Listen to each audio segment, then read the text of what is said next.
Hi, it's Lee from Kyloe here. Welcome back to our series around data tools. Today we're going to look at Data Cleaner.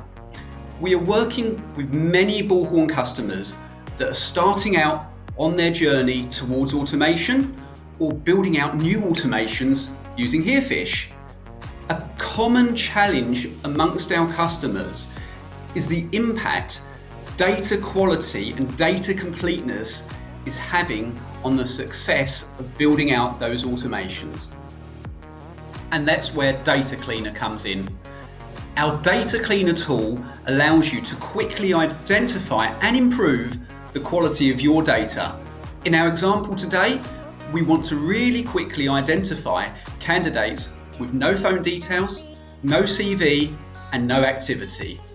The objective of this exercise is that we can use the power of Herefish to go out to these candidates en masse, re-engage with the candidates, and gather some of the missing information. So with just a few clicks in Data Cleaner, I can easily see the number of candidates with the missing contact details and no file attachments.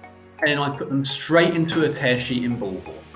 Now with my tearsheet in Bullhorn, I can build out and run my Herefish automation to go out and re-engage with these candidates and update my candidate status in one simple automation.